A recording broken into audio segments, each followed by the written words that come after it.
Hello everybody, welcome to divinely guided 7777। कैसे हैं आप सब लोग। मैं आ गई हूँ एक और फ्रेश रीडिंग के साथ, और आज की रीडिंग में होने जा रहा है current energies of your person, their feelings and their thoughts. और फिर अगर कोई एक्शन या कोई गाइडेंस होगी तो फिर हम वो भी देख लेंगे। ये टाइमलेस, जनरल और कलेक्टिव रीडिंग होगी। जब कभी भी आपकी नज़र से गुजरेगी तो ये आपका उस वक्त का मैसेज होगा। ठीक है, मैसेजेस वही लीजिएगा जो आपको अपनी सिचुएशन से मैच करते हुए लगे। टैरो में ये मैसेजेस आए हैं तो सब अपने ऊपर इम्पोज मत कर लीजिएगा, ठीक है। प्राइवेट रीडिंग्स के लिए डिटेल्स डिस्क्रिप्शन बॉक्स में मौजूद हैं, तो आप कांटेक्ट कर सकते हैं। नंबर वहाँ पे दिया हुआ है। और दैट्स इट। कुछ लोगों को प्राइवेट मैसेज करने के बाद ये बात नहीं समझ आ रही थी कि इंडिपेंडेंट पेमेंट का मतलब क्या है। एक तो कुछ कंट्रीज से रिस्ट्रिक्शन होती है, तो उसका पर्पज़ ये होता है कि अगर आप नहीं पेमेंट कर सकते तो फिर आप किसी डिपेंडेबल, यानी अगर आपके कोई रिलेटिव्स हैं उनसे आप कांटेक्ट कर लें और फिर आप उनके थ्रू कर लें, बट मेक श्योर कि वो रिलायबल हों, ट्रस्टवर्दी हों, वरना फिर आपको प्रॉब्लम होगी। अदरवाइज़ जो लोग आसानी से कर सकते हैं किसी कंट्री से, तो वो तो फिर डायरेक्टली इंडिपेंडेंटली पेमेंट करें, ठीक है। Current energies of your person, फूटे पड़ रही है आपकी करंट एनर्जी आपके पर्सन की। Current energies of your person, think of a person. आपके जहन में जो भी पर्सन हैं जिनसे आपको लगाव है, जिनसे आपका रिश्ता है, उनके बारे में सोचिए और फिर देखिए कि क्या आंसर्स आते हैं। Just a second. अच्छा, इसमें फ़िज़िक्स के फॉर्मूला लिखे हुए हैं, मैंने आज पहली दफ़ा देखा। Current energies of your person, आपके पर्सन की एनर्जी क्या है जनाब। 7 ऑफ वॉन्ड्स, द हर्मिट। पहले सॉरी, बीच में कॉल आ गई थी। पहले हाई प्रीस्टेस निकले जा रहा था, अब आजकल हर्मिट छाया हुआ है। प्राइवेट रीडिंग्स में भी हाई प्रीस्टेस और हर्मिट बहुत आ रहा है, तो पता नहीं क्या साइलेंस है। बट यहाँ पर तो क्वेश्चन, क्वेरी, हर्मिट और फिर उसका आंसर देखते हैं क्या है जनाब। Current energy, the fool, Aries, major 8 of wands. अरे वाह, आपकी करंट एनर्जी तो लग रहा है कि जैसे किसी की मैंने नो कांटेक्ट की एनर्जी पिक की है। But Aries, Leo, Sagittarius, Virgo, Aries and Aries, Leo, Sagittarius बहुत स्ट्रॉन्ग है जनाब। Fire sign. आपके पर्सन बहुत डिफेंसिव, बहुत गार्डेड चल रहे हैं, और इतने गार्डेड और इतने डिफेंसिव कि वो अपने तरफ किसी भी चीज़ को, किसी भी अप्रोच को, किसी भी मैसेज को, किसी भी कम्युनिकेशन को नहीं आने देना चाह रहे। लेकिन उनको अब बहुत शिद्दत से इस बात का रियलाइज़ हो रहा है कि जब वो हर्मिट मोड में गए हैं, जब वो साइलेंट मोड में गए हैं, जब उनको रियलाइजेशन हुई है, तो they really want to start something fresh. शायद अपनी लाइफ के लिए कोई डिसीजन लिया है। इतने दिन तक जो क्लोज्ड ऑफ रहे हैं उसमें कोई रियलाइजेशन हुई है। बिज़नेस के लिए, करियर के लिए, हो सकता है किसी काम के लिए, किसी जॉब के लिए, और आपसे बात ज़रूर करना चाहते हैं। बिकॉज एट ऑफ वॉन्ट्स का कार्ड आया है, इसका मतलब वो कम्युनिकेशन को या रिश्ते को आगे बढ़ाना चाहते हैं। वो ये दो कार्ड्स बहुत पॉजिटिव हैं। इनफैक्ट ये सारे ही कार्ड्स बहुत पॉजिटिव हैं। अगर आपने पर्सन ने अपने आप को गार्डेड किया हुआ है, प्रोटेक्टेड किया हुआ था, काफ़ी दिनों से साइलेंट ट्रीटमेंट चल रहा था, तो इन कार्ड से ये नहीं लग रहा कि आप दोनों के दरमियान कोई बदमज़गी हुई है। लेकिन ये ज़रूर है कि शायद एक दूसरे को बहुत ज़्यादा टाइम दिया, और इस टाइम दिन मिलने के बाद एक रियलाइजेशन हुई है, एक अंदाज़ा हुआ है, एक एहसास हुआ है कि ये रिश्ता इम्पॉर्टेंट है और कुछ नया करना चाहिए, बातचीत करनी चाहिए, ओपन कम्युनिकेशन करनी चाहिए। बिकॉज याद भी आ रही है, जज्बा भी बढ़ रहा है, एहसासात भी उमड़ रहे हैं, और एक लीप ऑफ फेथ लेने वाली बात है। अगर आपके पर्सन डरते थे किसी डिसीजन से, कमिटमेंट से, या आगे बढ़ने से, रिश्ते को प्रोग्रेस में लाने से, तो ऐसा लग रहा है कि जैसे with the fool card they want something fresh. Otherwise थोड़ा सा ये कि काफ़ी दिनों से अकेले रहे हैं, तो कहीं हैंग आउट करना चाह रहे हैं, कहीं अकेले रहना चाह रहे हैं, कहीं घूमना चाह रहे हैं, कुछ करना चाह रहे हैं। दिस इज समथिंग जिसमें कुछ चीज़ें आगे की तरफ बढ़ें। Let's see more current energies of your person. Current energies of your person, 10 of swords, 2 of swords, all right, the chariot, okay, और चेक करते हैं जनाब। 3 of pentacles, काम मिला है कोई, एंड 3 of wands। 3 3 किसी के लिए बहुत सिग्निफिकेंट है, राइट। 7 और 7 ऑफ वॉन्ड्स, चैरियट का कार्ड सेंटर में आया है, मेजर आर्काना। एक बहुत बड़ी परेशानी, एक बहुत बड़ा बैक स्टैबिंग, एक बहुत बड़ा धोखा पर्सन ने आपके खाया है। और इस खाने के बाद ये ज़रूर हुआ है कि इनको क्रॉस रोड फील हो रहा है, इनको कन्फ्यूजन भी हो रही है कि कैसे इतनी सारी अक्ल दहानी से काम करने के बावजूद इस तरीके का धोखा खा लिया, और कैसे हो गया ये। मूव ऑन करते हुए नज़र आ रहे हैं, किसी रिलेशनशिप से निकलते हुए नज़र आ रहे हैं, किसी एनर्जी से, किसी मराहिल से, किसी सूरत हाल से निकलते हुए नज़र आ रहे हैं। एक ऐसी चीज़ के जैसे छोड़ के अब इस जगह को निकलना हो, इसीलिए शायद फूल का भी कार्ड आया है। लेकिन ये डिसीजन लेना इनके लिए आसान नहीं है, क्योंकि बहुत सारी चीज़ें छोड़ के आगे बढ़ना है। दूसरी तरफ ये कि आपके पर्सन काफ़ी ज़्यादा, जैसे कहना चाहिए, इनको तकलीफ़ हो रही है, काफ़ी परेशानी हो रही है, बहुत दुख भी है, और समझ में इस वक्त बिल्कुल भी नहीं आ रहा कि किस तरफ को जाएं, किस तरफ को कुछ करें।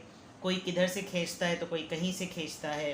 प्लस इनकी अपनी गाड़ी का स्टेयरिंग इनके अपने पास इनको बाज़ दफ़ा नहीं लगता, और ये शायद एक सिचुएशन रही है जिसकी वजह से शायद ये हर्मिट मोड में चले गए थे, खामोश हो गए थे। बट आई गेस अब थोड़ा सा सिचुएशन बदली है विद द 3 ऑफ पेंटिकल्स। कोई नया प्रोजेक्ट मिला है, कोई नया काम मिला है, कोई दो लोग इनके साथ मिलकर काम कर रहे हैं, थोड़ा सपोर्ट सिस्टम बना है। इनको लग रहा है कि जैसे जो चीज़ें पॉज पर आ गई थी, अब थोड़ी आगे बढ़ने की उम्मीद है। आपके पर्सन्स मतलब on a very serious note ये चाह रहे हैं किसी न किसी तरीके से चीज़ों को आगे बढ़ाना। इनके पास प्लान्स हैं, इनके पास आइडियाज़ हैं, लेकिन जब कभी भी चीज़ों को प्रोग्रेशन में लाते हैं या वर्किंग में लाते हैं तो ये बिल्कुल अकेले हो जाते हैं। यहाँ पर देखें, यहाँ तक लोग इनका साथ देते हैं, लेकिन जब इनिशिएट करने की बारी आती है, किसी चीज़ को लॉन्च करने की बारी आती है, तो ये बिल्कुल अकेले पड़ जाते हैं। और फिर उनको समझ में नहीं आता कि जो जितनी वर्किंग की, उस वर्किंग के साथ आगे बढ़ूँ या ना आगे बढ़ूँ। पार्टनरशिप के बगैर ये काम नहीं कर सकते, जबकि जब कभी भी कोई प्लान इनके जहन में आता है तो ये फ़ौरन उसको अमल पे लेकर आते हैं। लेकिन इस वक्त ऐसा लग रहा है कि जैसे कोई काम मिलकर कर रहे थे, किसी के साथ जॉइंट वेंचर था, किसी ने थोड़ी सी इन्वेस्टमेंट की होगी, उस इन्वेस्टमेंट में या फिर किसी कमिटमेंट में कोई ऐसा है कि जैसे इनको कुछ धोखा मिला है। लेट्स सी कि ये इनको 10 ऑफ सोर्ड्स, इनको किससे बैक स्टैबिंग हुई है, ये परेशानी, ये बर्डन, ये उलझन, ये कन्फ्यूजन किसकी तरफ से इनको मिली है। टेम्परेंस, इनका बैलेंस शेकअप हुआ है।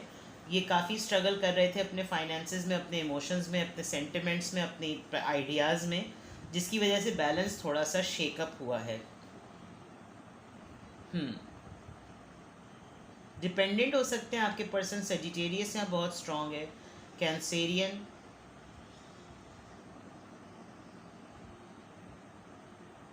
इनको लगता है इनकी ज़िंदगी में कभी भी चीज़ें सेटल नहीं होती, कुछ ना कुछ चक्कर चलता रहता है, कोई ना कोई बखेड़ा ज़िंदगी का चलता रहता है। और अभी भी जब ये थोड़ा सा ये अकेले तनहा कोई काम नहीं कर सकते। पार्टनरशिप इनके लिए बहुत ज़रूरी है, चाहे काम की जगह हो, रिश्ते हो, फैमिली हो, आपका साथ हो। ये अकेले थोड़ा सा घबराते हैं और डरते हैं। एनर्जी के पॉइंट ऑफ व्यू से एक फ़ेज़ ऐसा लग रहा है कि जैसे एक फ़ेज़ से निकले हैं और फिर कुछ अरसे तक कंफ्यूज भी रहे कि किसकी सुने, किसकी माने, करें या ना करें। और फिर एकदम से इनके अंदर एक एनर्जी का बम गिरा, और वो बम जब गिरा तो फिर इनको लगा कि ठीक है, टीम वर्क से काम करना चाहिए, अकेले कभी भी काम नहीं किया जाता, टीम वर्क से करना चाहिए। और टीम वर्क में जब पूरा काम कर लिया, चीज़ें बन गई, तो अब इनको आगे बढ़ते हुए डर लग रहा है। ये इनका करंट एनर्जी है। लेट्स सी कि इनके माइंड में क्या है। इनकी थॉट्स चेक करते हैं।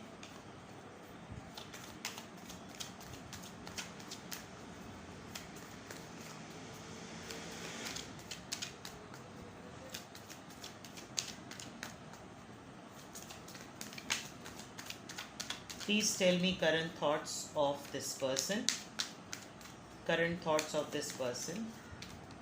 ये सारी सिचुएशन आपके पर्सन आपको बताना चाहते हैं कि ये किस मसलों से, किन सिचुएशन से गुज़र रहे हैं। मैच्योरिटी, ओके, करेज, इंटेंसिटी, हर्मिट मोड ने इनको काफ़ी कुछ अंदाज़ा करवाया है। पार्टिसिपेशन देखें, 4 ये यूनियन का कार्ड है, 11 का द लवर्स। आपके पर्सन इस रिश्ते पे भी काम करना चाह रहे हैं और इनको आपकी पार्टनरशिप की ज़रूरत पड़ रही है। वो इसलिए भी क्योंकि जितने लोगों के साथ अब तक काम करते आए हैं या कमिटमेंट में होते आए हैं, वहाँ पर इतनी सेंसिबिलिटी और इतनी मैच्योरिटी का मुजाहरा इनको मिला नहीं है जितना आपके साथ मिला है। और दूसरे एंड पर ही अपने अंदर शायद आप दोनों के दरमियान कुछ ऐसा हुआ है जिसमें अब इनको समझ में भी नहीं आ रहा कि कोई बिगनिंग हो सकेगी या दोबारा से चीज़ें सेट हो सकेंगी या नहीं। मुझे नो कांटेक्ट और वो तमाम चीज़ें तो नहीं नज़र आ रही, लेकिन अब ये बहुत शिद्दत से ये रियलाइज़ कर सकते हैं कि आपका और इनका रिश्ता जो है वो किस नौइयत का है विद दिस इंटेंसिटी कार्ड। और ये अपने इस पार्टिसिपेशन पे ऊपर भी 3 ऑफ पेंटिकल्स, ये भी पार्टनरशिप का कार्ड है। इसका मतलब आपके पर्सन आपके साथ मिलकर काम करना चाहते हैं। इनके थॉट्स में है, ये इनकी सोचों में चीज़ चल रही है। क्यों? क्योंकि ये आपको अपना डिवाइन काउंटर पार्ट या ये आपको अपने लवर के तौर पर देखते हैं। इनको मालूम है कि अगर आपका साथ रहा, इन्होंने यकीनन आपके साथ कुछ ऐसा किया है जिसकी वजह से इनको गिल्ट होता है।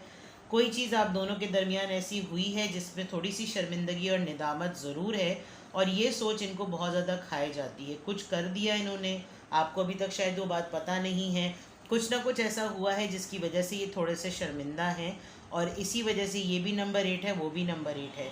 ये आपको कम्युनिकेट करने में थोड़ा सा शर्मिंदगी का मुजाहरा कर रहे हैं। इनको लिटरली किसी बात पर अफसोस है, गिल्ट है, निदामत है। और ये लवर्स के साथ है, यानी कि कुछ ना कुछ आपकी पार्टनरशिप में ऐसा ज़रूर हुआ है। बोझ महसूस कर रहे हैं ये, और काफ़ी ज़्यादा लोड है। With the 10 of swords I can feel this card as well.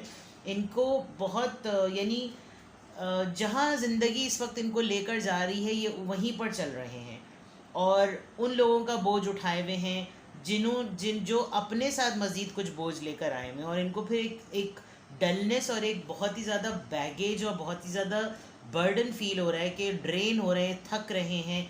और इसमें उनको लग रहा है कि शायद मैं सही लोगों के साथ मेरा उठना बैठना या मेरी डीलिंग नहीं है। जो लोग मुझे समझ सकते हैं, जो लोग मेरा साथ दे सकते हैं, उनके साथ मैं नहीं हूँ। ये इनकी थॉट्स में काफ़ी क्लियरली नज़र आ रहा है। और इनके साथ इनको इन लोगों के साथ निकलने का बड़ा मसला है। ये निकल नहीं सकते, छोड़ नहीं सकते उन लोगों को। तभी शायद ये बैक स्टैबिंग का भी कार्ड आया था। लेट्स सी कि इनकी फीलिंग्स कैसी हैं।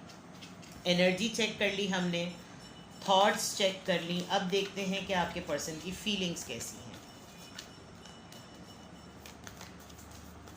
एक फीलिंग फड़क के बाहर आ गई है, दूसरी फीलिंग भी फड़क के बाहर आ गई है। नंबर 5 ये बेसिकली हेरोफेंट का कार्ड है। नंबर 7 ये चैरियट का कार्ड है। आपके पर्सन काफ़ी उतावले नज़र आ रहे हैं जज्बात के पॉइंट ऑफ व्यू से, एहसासात के पॉइंट ऑफ व्यू से। वो चाहते हैं चीज़ों में कुछ तेज़ी आ जाए, और उनको आप किसी मैरिड पर्सन से भी डील कर रहे होंगे या बहुत ही मैच्योर हैं आपके पर्सन, बहुत ज़्यादा विजडम ओरिएंटेड हैं, टीचर हो सकते हैं। लोग उनकी इंटेलिजेंस को बहुत सराहते हैं। अगेन थर्ड टाइम पार्टनरशिप का कार्ड आया है। इसका मतलब आपके पर्सन बहुत शिद्दत से इस बात को सोच रहे हैं कि वो आपके साथ रीयूनियन कर लें, आपके साथ अलायंस कर लें, because they really need, they are looking for your help at the moment. ये इनके एनर्जी में भी निकला, ये इनकी थॉट्स में भी निकला, और अब ये इनकी फीलिंग्स में भी निकला। और विद द हर्मिट कार्ड ये फूल में भी निकला, जिसकी वजह से क्लियर साइन आया 8 ऑफ वॉन्ड्स, यानी कि ये हर लिहाज से आपके साथ रिलेशनशिप को प्रोग्रेशन देना चाहते हैं। और जनाब फाइनली दोबारा आ गया 8 ऑफ वॉन्ड्स। ये एनर्जी ऑरेकल डेक है, यानी कि जो दिमाग में है वही दिल में है, और जो दिल में है वही एहसासात में है, और जो एहसासात में है वही बात सोचों में है। Prosperity begin. तो जनाब आपके पर्सन काफ़ी सिंक्रोनिसिटी वाली एनर्जी में है। इनका दिल, दिमाग, फेफड़ा, गुर्दा सब कुछ एक ही तरह काम कर रहा है। हाँ, ये ज़रूर है कि इनको किसी चीज़ पर बहुत ज़्यादा सीरियसली गिल्ट है, और वो लवर्स के पॉइंट ऑफ व्यू से है, वो रिलेशनशिप के पॉइंट ऑफ व्यू से है। इनको बैलेंस मेंटेन करने में काफ़ी बैक स्टैबिंग हुई। ये इक्वली बैलेंस नहीं कर सके सेंटिमेंट्स को और प्रैक्टिकलिटी को, अपने एक्शंस को और अपने जज्बात को, जिसकी वजह से ये क्रॉस रोड फील किए। इनको काफ़ी हद तक अंदाज़ा हो रहा है कि कौन सी लोगों की एनर्जी ज़िंदगी को लाइट अप करती है और कौन सी एनर्जी ज़िंदगी में लोगों को बर्डनाइज कर देती है, जिसकी वजह से काफ़ी हद तक डी क्लटर वाली या क्लटरिंग वाली एनर्जी में हैं।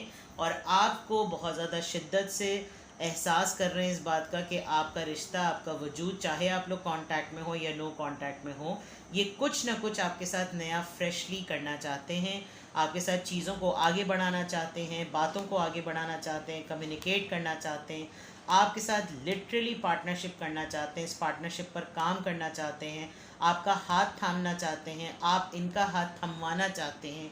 इनको किसी ने सलाह दिया है, इनको किसी ने मशवरा दिया है, इनको किसी ने गाइडेंस दी है कि do this, go and do it with the trim card, do it now. ये वाली बात इनको किसी ने लिटरली बावर कराई है कि अगर माफ़ी मांगनी है, अगर बात करनी है, अगर कोई दिल की बात कहनी, कुछ एक्सप्रेस करना है, कह दो और फिर देखो कि क्या होता है। लिटरली इनको किसी ने इस तरह की चीज़ों के लिए गाइड किया, इसीलिए आपके पर्सन की एनर्जी इस तरह से आ रही है। दुआ करें अपने पर्सन के हक़ में कि भाई अगर कुछ नहीं करते, कोई एक्शन नहीं लेते तो लें। लेकिन यहाँ पर कार्ड्स पॉजिटिव आए हैं। हाँ, कुछ लेसन्स इन्होंने ज़रूर सीखे हैं, लेकिन अब वही वाली बात है कि इनको लेसन तो इंसान सीखता ही है, अब उसमें या तो उसका पॉजिटिव माइंडसेट बनता है या नेगेटिव माइंडसेट बनता है। इस तरीक़े से सिचुएशन कोई समझाने वाला हो तो ही इंसान बेहतर डिसीजंस ले पाता है। ठीक है, आप तो टैरो रीडिंग्स देख रहे हैं, लेकिन आपके पर्सन शायद नहीं देखते हों, जिसकी वजह से उनको नहीं समझ में आ रहा हो कि अपनी ज़िंदगी में क्या करें। तो अगर, क्योंकि देखिए 3 दफ़ा आपके लिए कम्युनिकेशन का कार्ड आया है, मेरी तरफ से आपको एडवाइस यही होगी, अगर आपके पार्टनर आपसे बात करने की कोशिश करते हैं तो उनको बात करने दीजिएगा, ताकि देखें तो सही कि वो एक्सप्रेस क्या करना चाह रहे हैं। अब ये डिपेंड करता है कि वो बात करते हैं या नहीं बात करते। ठीक है, तो ये थी आपकी रीडिंग। कुछ भी आपसे रेजोनेट हो मुझे कमेंट सेक्शन में बताएं और अपना बेहद ख्याल रखें। Take care, bye bye.